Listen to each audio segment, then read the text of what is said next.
now turns the care in the patient's hands, which means you can move one of the mechanisms for braking, putting the brakes on the system, because you don't have a funnel anymore. You're going to have incredible demands from people out there. How about some comments on the sustainability of this thing? Because this is going to cost you an incredible amount of energy and perhaps money to maintain the content, to keep the content fresh, because it's going to have to be fresh. And of course, patients will provide some of that fresh content themselves by their interaction with the system. And there's also a little issue of how you're going to pay for it, because our medical system currently isn't, our health system isn't designed for this kind of thing. Right. Just some comments on. Yep, they're good questions. Just to repeat Don's questions, he's asking about sustainability. He's asking about how realistic it is as the demand for this grows. What are we going to do as an organization? And I'll start, and then Claudette can kind of jump in. But I think one of the very first things is the fact that this is an across-the-organization initiative. So this is not something that just one little department in our hospital dreamed up. So everyone from senior management right down to the nurses in the program are aware of this application. And we've done a lot of talk of it, Don, in terms of, we say we have information available to patients to educate them. Some programs do, and some programs spend a fair bit of time keeping that information current, and we hand them brochures. So for those programs, the impact will be fairly minimal, because they've already got that cycle built in. It's just going to be, instead of it being in a paper-based form, it's going to be in something that's a little bit more dynamic and more accessible. So those programs aren't going to have a problem. For the programs that have never done it, they got a big problem. And they're actually not serving their patient population in the way that they should be. What we need to be doing, what some of the things that Claudette and I need to work on, and what we're going to work on with Dominic from some of the research that we're going to do, is actually prove to these programs that they can be more effective with the portal, and that they can take the envelope of funding that they've got to run their program and actually go further with that, because they're using the patient portal application. So that's in a broad perspective how we expect to handle it. From a demand perspective, we just need, Claudette and I have the job to prove that this application can actually make a difference. And we're starting to see that. We need to do that in a formal way. We've got sort of some seed money to get started. A big help for us is going to be that McKesson's actually taken this application, put it into a general release. They've sold 10 copies already. They've got plans in the next 3 years to sell 50 of it. So all of a sudden, I'm not going to be the only one contributing content, contributing to the functionality of the application. I can leverage on other hospitals, and I can leverage my relationship with McKesson to help it to become sustainable for us. I think the other really important part, part of it, you saw we have corporate sponsorships, and obviously they're really important. And those individuals or those companies really see the value in what we're doing, really engaging patients and, as Glen said, making them accountable. We have a lot of inefficiencies in healthcare, and as Glen was saying, we have programs that don't provide anything for patients.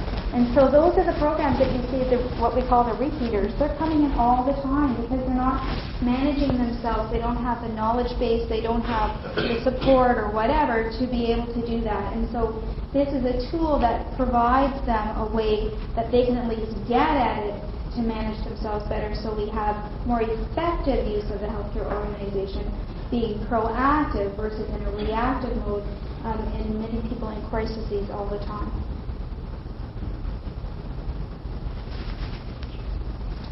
Tell me what sorts of needs assessments you perform before you implemented this portal.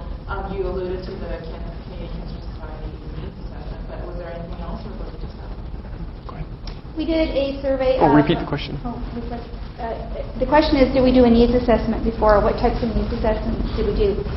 We had in terms of utilization, we did a computer utilization survey of patients coming into the cancer center just to see if we would get, what type of response we would get. And it exactly matched the literature in terms of 57% of patients indicate that they had access to the internet and would use such an application.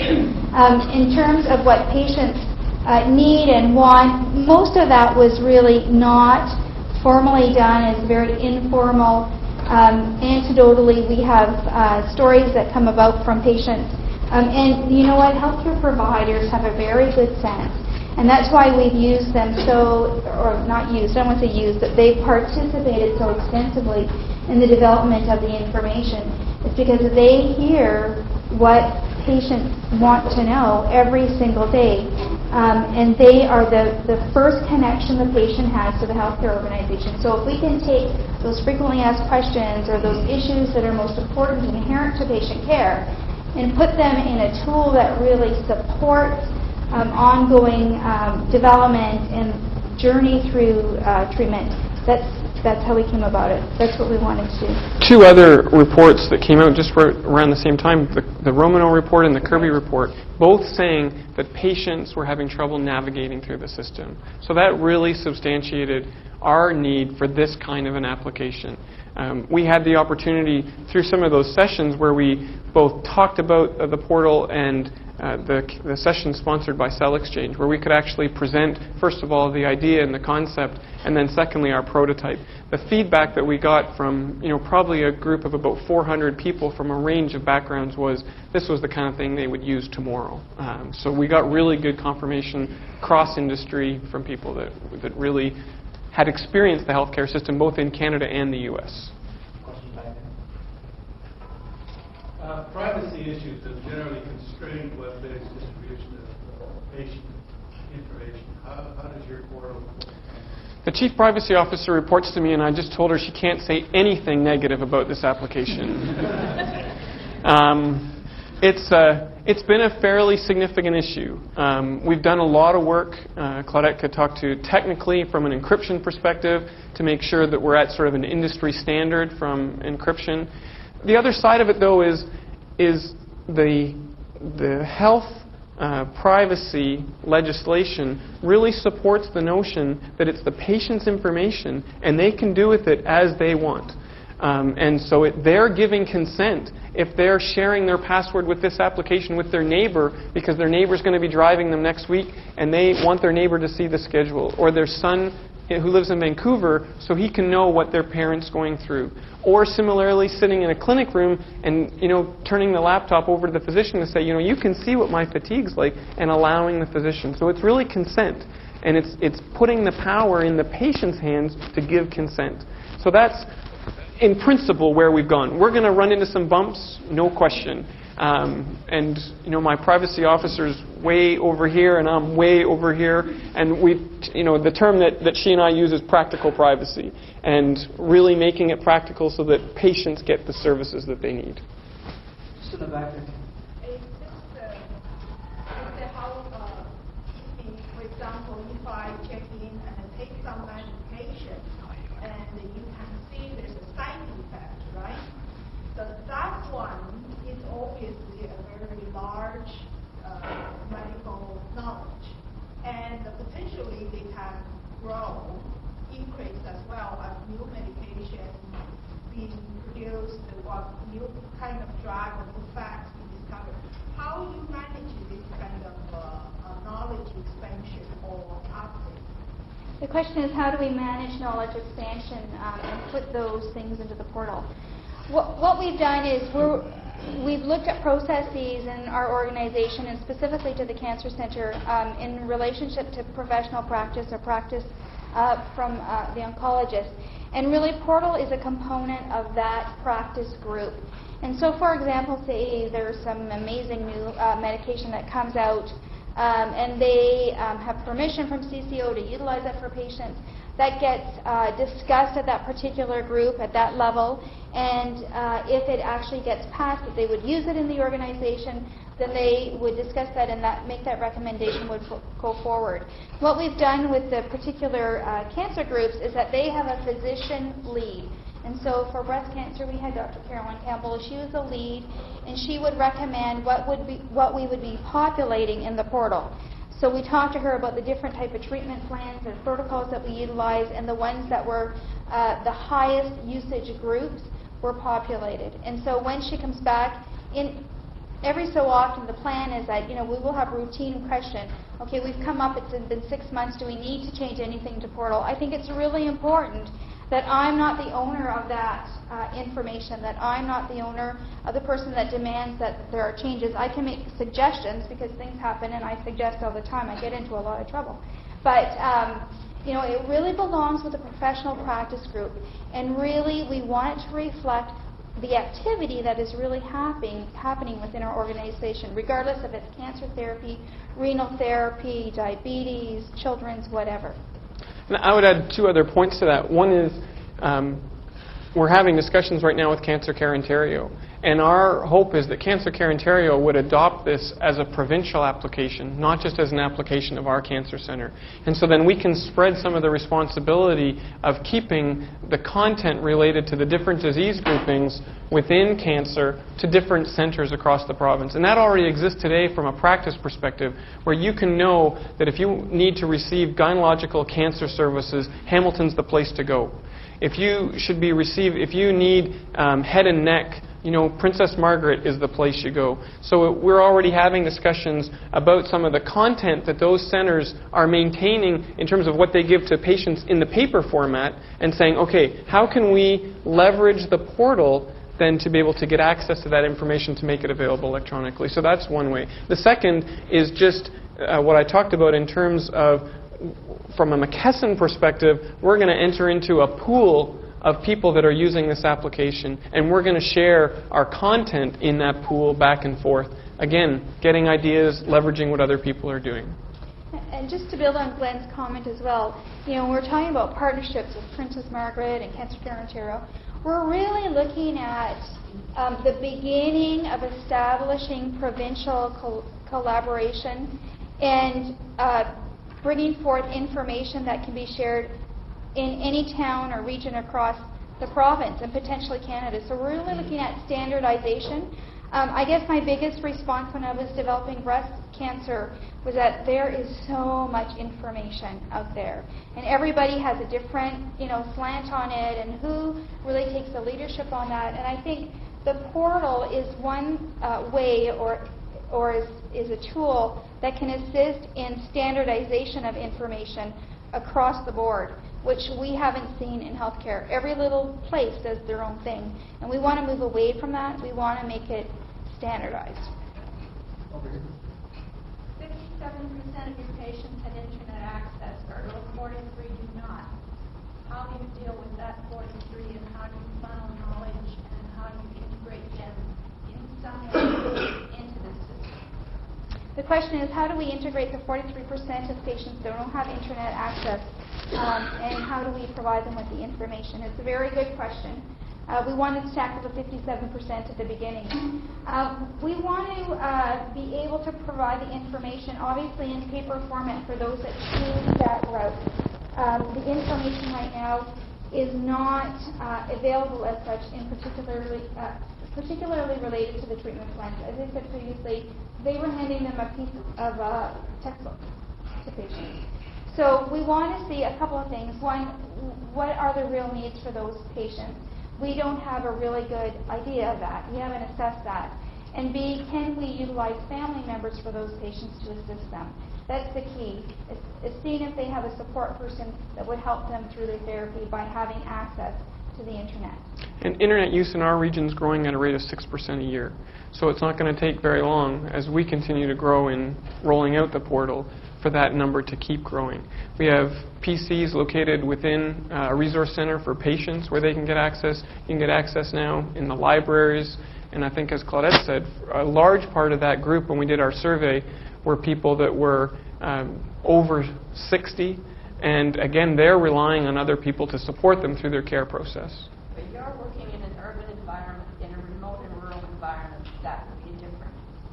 Well, so the question is, in a remote or rural environment, that would be different. It's true, although I think, you know, I could actually turn over to Dominic. There's several different projects that are taking place to actually see Canada have significant access in rural and remote areas to be able to provide not only the services through our portal, but, you know, government services to people. We're going to leverage on the back of that to make that happen. Question here. It's kind of along the same line as the last question. Coming from St. Joseph's Healthcare in Hamilton, our population, we deal with a multicultural, which you're probably dealing with the same thing. Yeah. Are there plans to go with other languages as well and support there? The question is, are there plans to go with other languages to support those individuals with those needs? Yes, there are plans to do that. They're not immediate in the immediate future, but certainly we'd like to do that.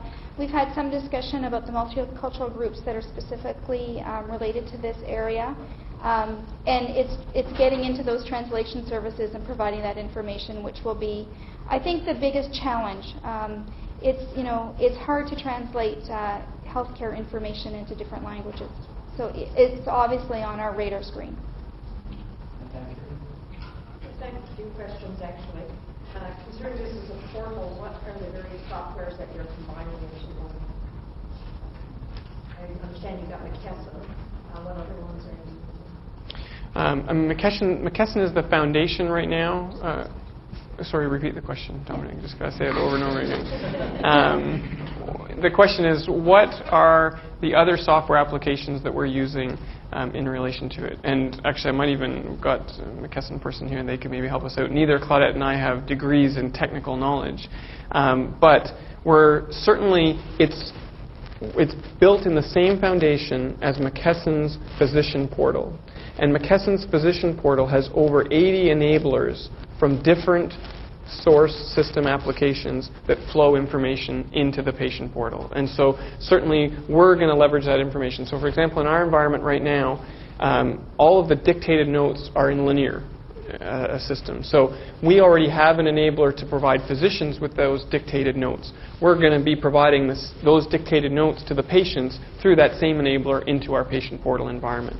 Similarly, we're looking at a Siemens PACS environment, for example. Why shouldn't the patient have access to see their own film, to see the mass in their lung that's shrinking after 6 months of chemo? I mean, that's going to make them feel good to know that, see that, be able to compare how it was 6 months earlier. We're going to be able to give them that same access through that system.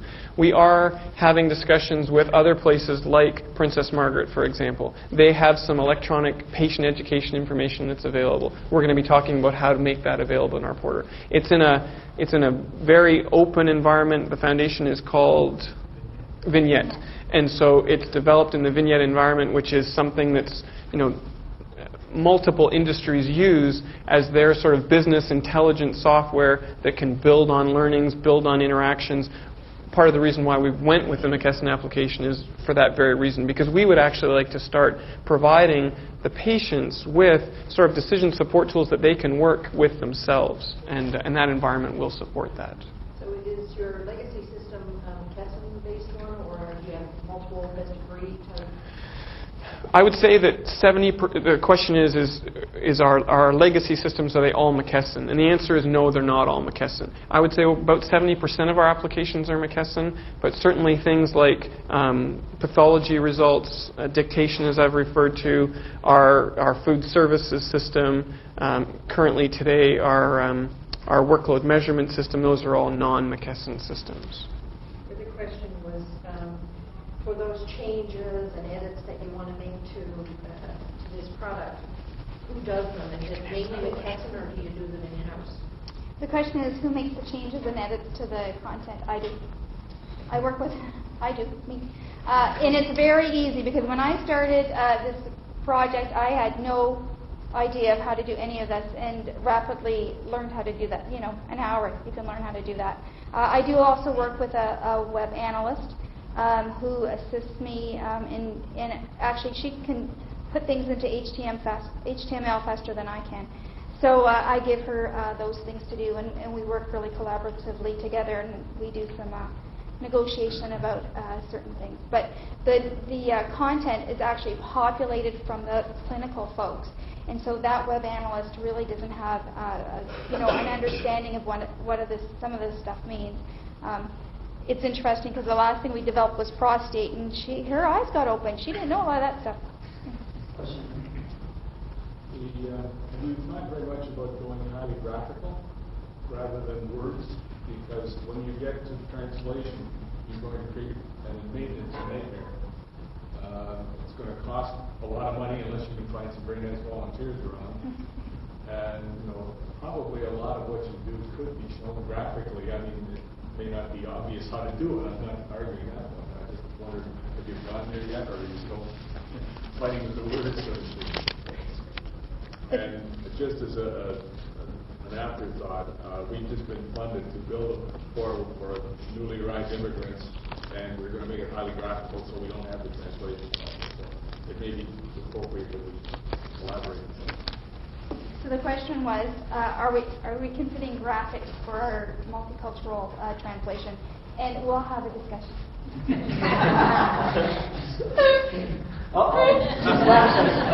Here. Thank you. I kept hearing two words today really resonate with me. That's sustainability and needs. And it seems to me that what you're doing here is actually going to enable or sustain our healthcare environment much more effectively than where we've been in the past. Because it seems to me that this is the tool to deliver the appropriate level of needs to your patient population. But the real question is, how do you focus your development of this product? What are your tools, your mechanisms to describe population needs so that you can really focus on what type of roles you're going to have to perform? For us, one of the... The question is, how do we define population needs for good. sustainability? For us, one of the biggest filters that we've been using is the interaction that individuals have with an acute care institution. And we don't believe that the portal should be limited to an acute care institution. I mean, we could see applications for the community care access centers using this again for communication with their patients, follow up with their patients, knowing whether they should be returning a week from now or whether there's actually some change in the environment that would actually cause them to visit them earlier. Again, one of their goals is to achieve a discharge, to get the patient well enough to be able to be independent and on their own. So this tool would help them in that vein. So one of the main drivers for us is, the example of the renal dialysis patients where we're spending a lot of resources as an institution keeping those patients sustained and hopefully enhancing their health. Similarly with oncology. So our focus has been on long-term interactions. We've certainly had discussions about the impact that we could have for a surgical experience, for example. So someone who is, admitted to our institution for a very short period of time, 4 to 5 days, we're asking ourselves right now the questions of some of those criteria and measures that we've got for the portal that we're doing. How would those impact a surgical patient or a medical patient, someone who's in for pneumonia? What are the benefits that we could deliver to patients, and how could we improve their health through the portal? We haven't done that analysis yet, but we're certainly doing the measures so that we can look forward and do some of that analysis. In my opinion, it's a way of really sustaining our Canadian healthcare environment. I really applaud what you're doing. It's really probably a way of approach to healthcare. Can I just add one? I just want to add one additional point to that. The demand for the portal is coming from all different areas. So we're not relying on Grand River to determine where to go next and how to sustain it. We're having demand coming from hospitals with various specialties, and that broad demand is going to be the sustaining factor over time. I guess my question is really around regional population. Sure. There'll be some regions that will have a younger population, some older, some rural. There'll be more cancer in certain centers that you really focus on what the population health needs are, so that you can deliver the most appropriate portal. Yeah, and what I'd like to add on to that is that the portal is such that it can be applicable anywhere, really. And you can make it anything you want to make it. And so really, regions define what their health needs are. They have those assessments, and they know what their population groups are. And so you can adapt the portal to meet those needs based on your particular interests in your region.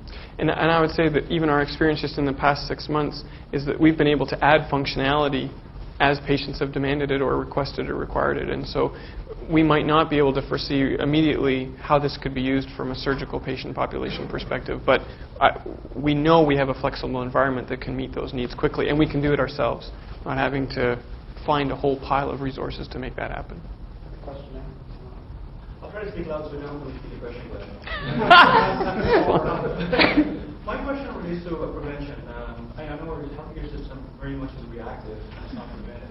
I think the last statistic I read was 2% is on prevention. And I'm concerned about what are your goals for the prevention? Because Claudette, it was a sad story because cancer is very close to me. My mom endured it and survived. And my concern is, how can my sister do self-exams and so on, and what are you doing to prevent, as opposed to just waiting till the symptoms is so far that it's not curable in most cases?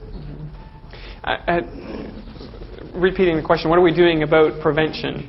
And I'll let Claudette speak too. I mean, Newt Gingrich spoke actually to the HIMSS group this past year in Orlando, and he spoke very passionately about the fact that as the people implementing IT systems, we should be putting more time and energy into prevention. And while I think prevention is actually the responsibility of a broader healthcare system, and unfortunately we're still operating in silos here in this community and across the province, although there's a lot of talk, George Smitherman, about change. And as a healthcare institution, we welcome that because we have a certain skill set, but we lack some of the other skill sets, and we would want to be able to collaborate more broadly with others. The portal would be the perfect environment for prevention. I went through exactly the same experience you did. I just lost both my parents-in-law to cancer in the past 3 years. And the ability, you take a look at, we now have a gene counselor on our campus. Okay, so she's very interested in talking to us about the portal. The thing is, though, is we're not going to be the initial source of where the patient actually, because it's based, as Claudette talked about, the trigger for the portal is being registered in our system. Okay, we're not going to get registered in our system until you've got some kind of problem. So we need to link ourselves somehow more broadly as a system with a physician's office, maybe through us at the time of your birth. You know, maybe we issue you a portal when you're born, you know, and you get your feet stamped and the picture taken, and then you get your password for the portal. You know, and we don't do the feet anymore. Okay, we don't do the feet anymore. So, you know, maybe that's the route we need to go. Maybe as an acute care institution, that's where we can do the driver. Now, midwives, we'll have to chat with them, but somehow work that in so that we can start to populate information there that the patient can use it. And our plan, and part of the reason for building it in a very open environment, is so that we could do exactly that. Yeah, and I think what's interesting, as a side effect, I don't see the benefits, is, so I mentioned, you know, the one parent sharing as a group with the two children, you said. Mm-hmm. As you know, the parent says, you know, these are some of the things that you should look at, and advise or point into that direction. I think it's a longer term effect, you know, but we know that the source is there. There's a question. Glen, you obviously have a vision for the future of the portal. I was wondering, what do you see as your greatest challenges in bringing that about? I think the greatest challenge is what is the greatest challenge that we face in the patient portal development and moving forward. I think the greatest challenge is actually that shift from being provider-centric to being patient-centric. And really, all of our systems and processes, when you come into an acute care hospital, they're all around the provider. They are not around the patient. And we have a lot of cultural change to take place in our organization. And I'm actually hoping that the portal is going to start to help people to think differently about the services that we deliver. And so, for example, if you took the Builds team for breast cancer and you talk to them today versus 8 months ago, their concept of patient care is different. And we need to do that across the whole organization. And we have to just be really frank with you and honest, the oncologists actually are employed by our institution. And so those physicians are very engaged with us. There are other groups of physicians that are not employed by us and are independent practitioners affecting what happens in our institution. Those are going to be harder disease groups to work with going forward. But if we can bring the proof of the impact of the portal, both from a patient care perspective as well as an effectiveness of care delivery, demonstrate to that to clinicians, I think we'll be successful at moving forward. And I think you need to have someone, or you need to have a group of individuals that are going to be very, very consistent and keep plugging away at the message. Because you'll get things that on your desk that you know, people have written for orientation or whatever, and they'll say, here's a typical example, it came across my desk this week. You may bring a family member in with you for your appointment.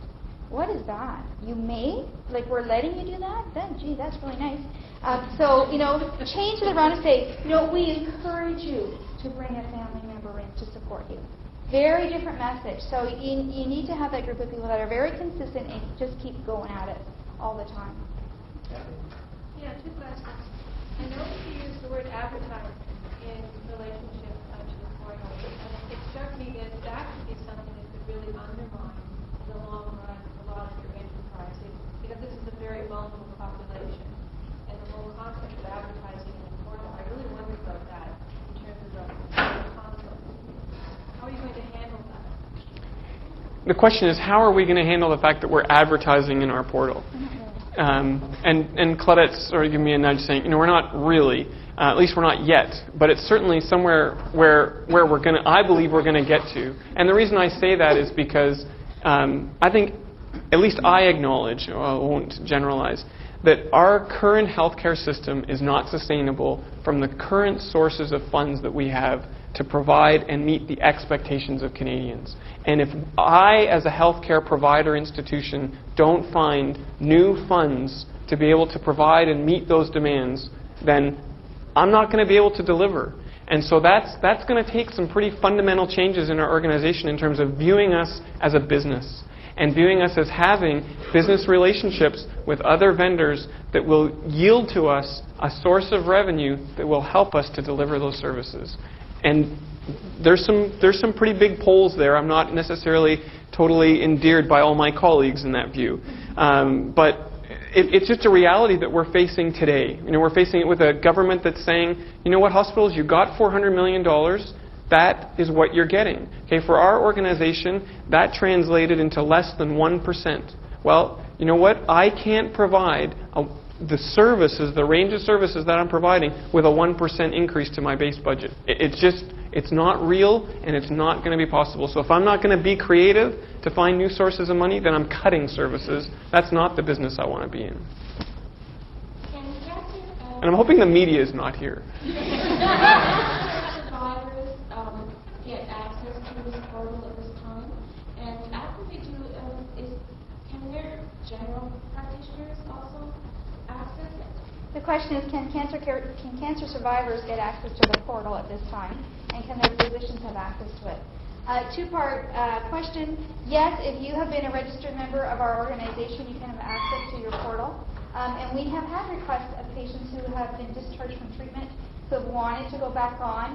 And usually it's a sense of, let me reflect back on my experience, and yeah, did this really happen to me? And yeah, it did.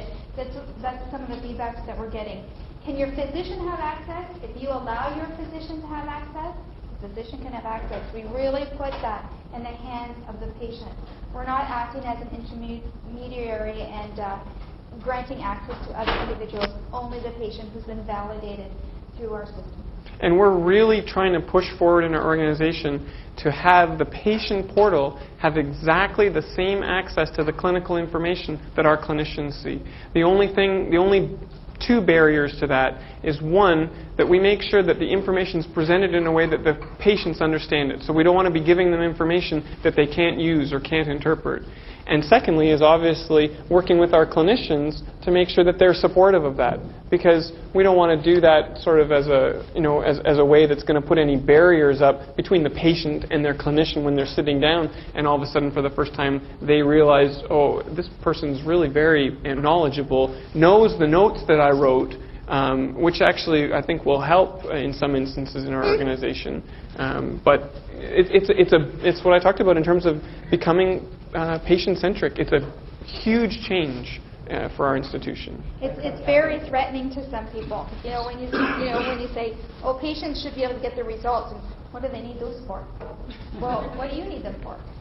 So, it's their result. It's like it's their health record. Okay, we need to get that message out, because we, as a healthcare profession, don't own the record. We don't own the results, and we don't own the patient. My next question is, do you think this will actually change the nature of record keeping in the hospital, that there will be an integration, in fact, of electronic medical records and the portal system? The question is, will this change the record keeping in hospitals in terms of the EHR and the portal? We're both anxious to answer this question. Absolutely, yes. And that's That's part of the reason why we've actually built it we had 3 companies present us with development opportunities. And one of the reasons we went with McKesson is because they were already doing that exact thing in our environment for our physicians. And we wanted to leverage that same technology and that same knowledge to do it for the patient. And we believe that, and I talked with my chief privacy officer, who actually also runs the health information management department, and she's supportive of that concept that the patient actually is the person who should be in the position to be giving consent for how that information is used and releasing that information. And if they actually are the ones that have access to it, then they can do that. They can be in a position to manage. Technically, it could be done in a matter of weeks. It's a little bit of making sure that they know how to use that information and that it's helpful to them. We've spent a lot of time in taking, even some of the, Claudette didn't have a chance to get into it, but some of the information in terms of the scales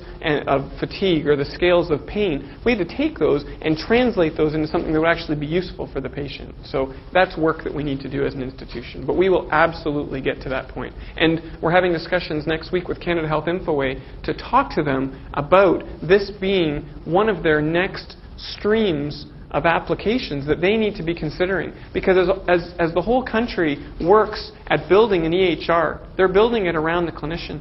They're not building it in a way that will at least allow it to become available to the patient. And we want to challenge them to build that as a foundation of their business model. Actually, at the end, I hope to have you, maybe I'll introduce you to Kathy, whose area of work is the effect of language and rhetoric, particularly on records and training and things like that. Thank you. My question is follow up to the question on advertising a few moments ago. And I guess what I'd like to know is if you've had any feedback from the patients that have used it so far that for information that goes beyond the boundaries of the application as it exists right now. And one of the examples I can think of would be perhaps private nursing care and all the services that you don't provide within regular hospitals, but where you just legitimate needs to be made that you can partner with local healthcare providers to generate recognition of it, where it's a win-win for both people and the patient. Have you had any feedback from that? The question is, have we had any feedback in terms of advertising? And we have had some positive and negative feedback, to be honest with you. We have still we've been fairly focused on content development, and so what you're seeing up there right now in terms of company names, they're just really people that have sponsored us.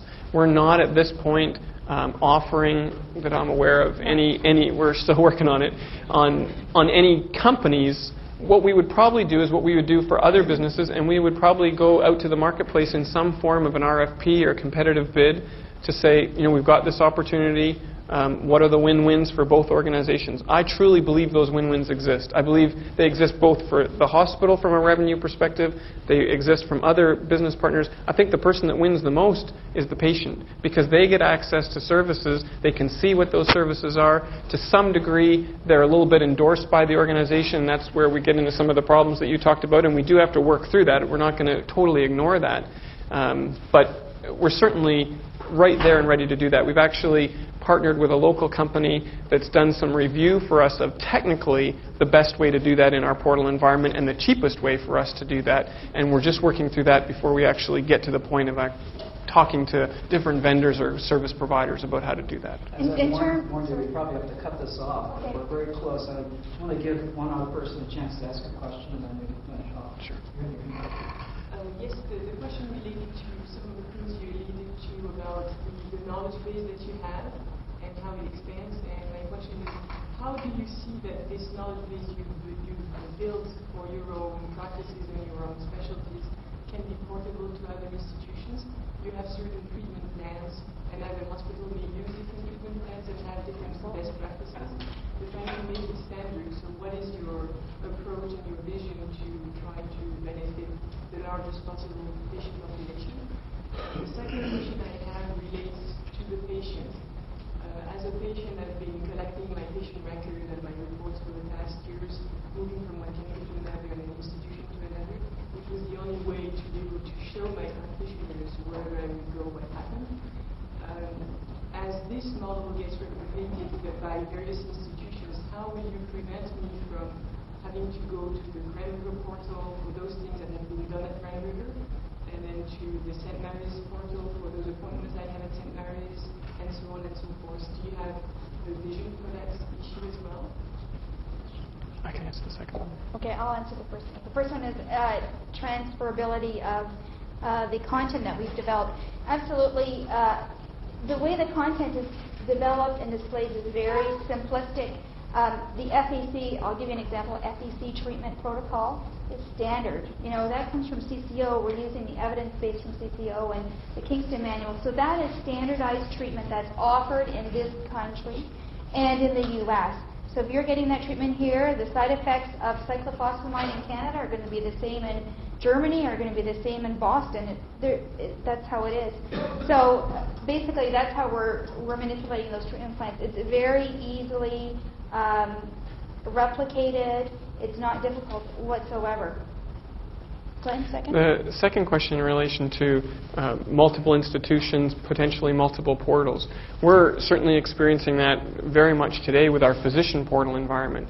And so because the portal platform is built on a context-enabled environment where it can go from an application in context, whether it's the context of you as a care provider or context of the patient, you can go straight to a different application or a different portal to access and pull the information in. So we see two ways of doing that. One is to actually continue to keep the portal environment open enough that you could populate it with information, whether it's files or different forms of information, PDFs, whatever it's going to be, and actually have it located there, or work in a multiple layer portal environment. I'll look to Ron if I'm going off track here at all, but that's where we see it on the physician portal side in terms of multiple portals. I would see it no different on the patient portal side, where you've got that ability to be able to do that. And I guess what you have to have at some point is, we're talking very much so across the province about a unique patient identifier, using that as the link that can take you to where you need to go. Yeah, and don't forget, until we have a unique identifier for everybody, your individual medical record is going to be stored at the hospital or location where you had treatment. And so collecting it through the portal is really not your complete medical record. You wouldn't want to do that. You'd want to go to the medical records department and get your file or a copy of your file. And and your file is located everywhere you've been until we as a country or as a region, let's start small, figure out how to put it in one place. But it could also be viewing access. I mean, information doesn't have to reside in the portal environment. It could facilitate viewing in multiple sources, and so you don't necessarily have to take it with you. The portal could be built and modeled in such a way that you could actually view physician office back to the hospital to some clinic. That would certainly be facilitated. Well, unfortunately, we've actually passed the time. I want to thank everybody for being here.